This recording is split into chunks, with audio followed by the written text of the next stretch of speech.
محرم الحرام احترام والا مہینہ ہے۔ اللہ تبارک و تعالیٰ نے اس مہینے کی بڑی فضیلت قرآن کریم میں ذکر فرمائی۔ محرم الحرام کے معنی عزت والا، احترام والا یہ مہینہ ہے۔ اس مہینے میں اللہ تبارک و تعالیٰ نے سال کی ابتدا فرمائی۔ اس مہینے کا احترام مشرکین زمانے جاہلیت میں بھی کیا کرتے تھے کہ 4 مہینے وہ حرمت والے، احترام والے ہیں، ان میں سے ایک مہینہ یہی ہے، اور 3 ساتھ میں ہے ذی قعدہ، ذی الحج اور محرم، ایک مہینہ رجب کا ہے۔ یہ 4 مہینے احترام والے ہیں۔ مشرکین مکہ اور کفار باوجود یہ شرک و کفر میں مبتلا تھے، لیکن ان مہینوں کا احترام کرتے تھے۔ ان مہینوں میں لڑائی، قتل و قتال بند کر دیتے ہیں، اتنا احترام کرتے تھے کہ معلوم ہوا یہ مہینہ پہلے ہی سے احترام والا ہے۔ اس مہینے میں 2 چیزیں خاص طور پر حدیث میں ذکر ہے۔ ایک تو سنت یہ ایک چیز سے ثابت ہے کہ جناب رسول اللہ صلی اللہ علیہ وسلم 10ویں محرم، جس کو ہم عاشورہ کہتے ہیں، اس دن روزہ رکھنا۔ اس دن دیکھیے اللہ کے رسول پاک صلی اللہ علیہ وسلم نے روزے کا حکم دیا، لیکن یہودیوں کی مخالفت کا حکم دیا، ان کے طریقے کے مطابق روزہ رکھنا نہیں۔ حضور اکرم صلی اللہ علیہ وسلم جب مدینہ منورہ تشریف لائے تو دیکھا یہودی لوگ عاشورہ کے دن روزہ رکھتے ہیں۔ آپ نے پوچھا یہ لوگ روزہ کیوں رکھتے ہیں؟ انہوں نے کہا اس دن حضرت موسیٰ علیہ السلام اور ان کی قوم یعنی بنی اسرائیل کو اللہ تعالیٰ نے فرعون سے نجات عطا فرمائی، اور اس دن فرعون کو غرق کیا، اور حضرت موسیٰ اور ان کی قوم بنی اسرائیل آزاد ہو گئی اس فرعون کے قوم سے، اور وہ سب دریا میں ڈوب کر غرق ہو گئے۔ آج بھی اس کی لاش کو اللہ نے باقی رکھا عبرت کے لیے کہ اس کے شکریہ میں یہودی عاشورہ کو روزہ رکھتے ہیں۔ تو نبی کریم صلی اللہ علیہ وسلم نے فرمایا موسیٰ سے زیادہ تو ہم قریب ہیں، اس لیے ہمیں بھی روزہ رکھنا چاہیے۔ عاشورہ کے روزے میں یہود کی مخالفت، لیکن فرمایا کہ یہودی لوگ بھی چونکہ اس دن روزہ رکھتے ہیں، اس لیے فرمایا آئندہ سال میں زندہ رہا تو ایک روزہ میں اس میں اور ملاؤں گا۔ یہاں بھی روزے کا حکم دیا، لیکن ان کے طریقے سے ہٹ کر کہ تم دو روزے رکھو، 9 اور 10۔ علماء لکھتے کہ 9 کا اگر نہ رکھ سکے تو 10 اور 11 رکھ لے، بس ایک ہی روزہ رکھنا مکروہ تنزیہی و خلاف اولا ہے۔ ایک چیز حدیث سے ثابت ہے عاشورہ کا روزہ رکھنا۔ عاشورہ کے روزے کی فضیلت، اس روزے کی فضیلت حدیث کی کتابوں میں بتلائی گئی کہ اللہ کا رسول پاک صلی اللہ علیہ وسلم کے ارشاد ہے، مجھے امید ہے کہ اس دن کا روزہ رکھنے سے گزشتہ 1 سال کے گناہ اللہ تعالیٰ معاف فرمائیں گے۔ اب 1 سال کے گناہ سے کیا مراد؟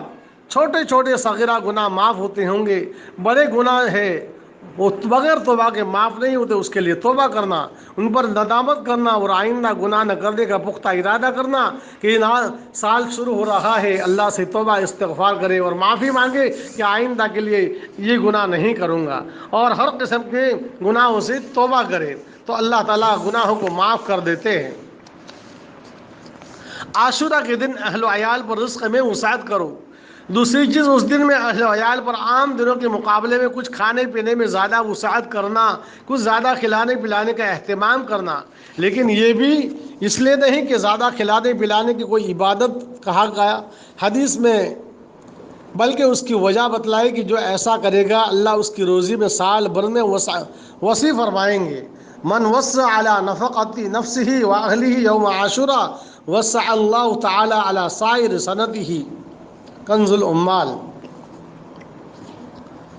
سفیان ثوری فرماتے اس سے معلوم ہے کہ اس دن اگر کھانے پینے میں وسعت بھی کی جائے تو اس میں ثواب اور عبادت کی نیت نہ کرے۔ ثواب اور عبادت کی نیت کرے گا تو یہ کھلانا پلانا بھی کسی طریقے پر درست نہیں ہوگا، کیونکہ یہاں تو کھلانے پلانے پر کوئی ثواب نہیں۔ حدیث میں فقط اتنا ہے کہ اللہ نے جو ذمہ داری ماں باپ پر بال بچوں کے کھلانے پلانے کی، اس پر ثواب ملتا ہے جو ملتا رہتا ہے۔ اس دن کھلانے پلانے پر کوئی زیادہ ثواب کی فضیلت نہیں، بس اتنی بات ہے کہ سال بھر روزی میں اللہ تعالیٰ وسعت فرمائیں گے، اس کو ضروری سمجھ کر، سنت سمجھ کر، ثواب سمجھ کر نہیں کرنا چاہیے۔ بس یہ 2 بات ثابت ہے۔ اس کے علاوہ محرم کی جتنے خرافات اور اس کی حرمت ہے، خصوصاً ہمارے معاشرے میں اور مشرقی علاقہ اور ایشیا کے ملکوں میں پھیلی ہوئی ہے کہ تعزیہ بنانا، ماتم، مرادیں مانگنا، ماتم کرنا، جو خرافات یہ سب کے سب حرام اور ناجائز ہے۔ یہ کہاں سے آئی؟ یہ قرآن حدیث سے ثابت نہیں، یہ غیروں کے طریقے ہے۔ قرآن پاک کا یہ ہے کہ تم عبادت کرو ان چیزوں کی جن کو تم اپنے ہاتھ سے بناتے ہو، اس لیے ایسی چیزوں کی عبادت کرنا منع ہے۔ شیخ عبد القادر جیلانی رحمۃ اللہ علیہ کا حکیمانہ کلام۔ شیخ عبد القادر جیلانی رحمۃ اللہ علیہ، جن کو بڑے پیر صاحب اور سارے مسالک کے لوگ اپنا بڑا بزرگ اور امام مانتے ہیں، شیخ عبد القادر جیلانی رحمۃ اللہ علیہ نے اپنی کتاب غنیۃ الطالبین کے صفحہ 38 پر لکھا ہے کہ محرم کے دنوں میں ماتم کرنا شیعہ اور روافظ کا طریقہ ہے، اہل سنت والجماعت کا طریقہ نہیں۔ اگر کوئی 10 محرم کو حضرت حسین کی شہادت ہوئی اس پر ماتم کرتا ہے تو اس سے زیادہ حقدار تو آپ کے نانا اللہ کے رسول پاک صلی اللہ علیہ وسلم ہیں۔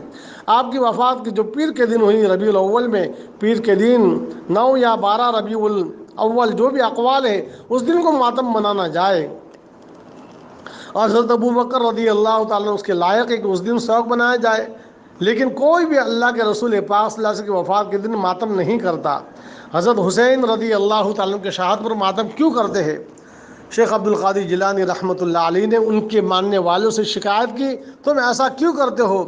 بعض اندھے ہیں، کچھ سمجھتے ہی نہیں، قرآن اور حدیث اور اللہ والوں نے کیا کہا۔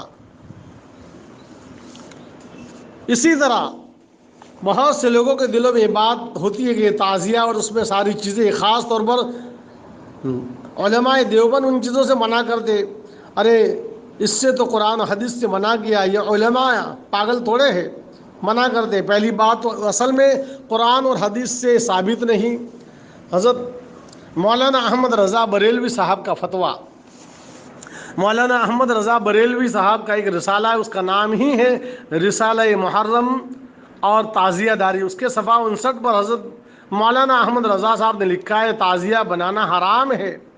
دوسری بات فرمائی، تعزیہ سے منتیں مانگنا یہ زنانہ اور عورتوں کا فعل ہے اور حماقت و بیوقوفی کی بات ہے۔ ان کی دوسری کتاب عرفان شریعت میں انہوں نے لکھا ہے کہ اگر تعزیہ راستے سے گزرے تو اس سے اعراض کرنا، علیحدہ ہو جانا، منہ موڑ لینا چاہیے، اس کی طرف دیکھنا بھی جائز نہیں۔ اب بتلائیے، جن حضرات کے متعلق یہ گمان کرتے کہ انہوں نے خود اس کو حرام قرار دیا، ان کو احمقانہ اور عورتوں کا فعل قرار دیا، ایسی چیزیں تم کرتے ہو جو بے وقوفی کی سی بات ہے۔ انسان موٹی سی عقل بھی سوچے، واقعہ ہے کہ کاغذ کی لکڑی چیزیں جو تم نے اپنے ہاتھوں سے بنائی، آج سمجھتے یہی میری مراد پوری کرے گا، ہماری منت پوری کرے گا، یہ حرام اور ناجائز ہے، شریعت میں کوئی گنجائش نہیں، یہ سخت خلاف سنت ہے اور بعض باتوں میں کفر اور شرک تک پہنچ جاتی ہے۔ اللہ تبارک و تعالی ہم سب کی حفاظت فرمائی۔ یہ غیروں کے طریقے ہے، اسلام کا یہ طریقہ نہیں۔ اللہ تبارک و تعالی ہم سب کو خلاف سنت، غلط کام، بدعت اور گمراہی والی باتوں سے ہم سب کی اللہ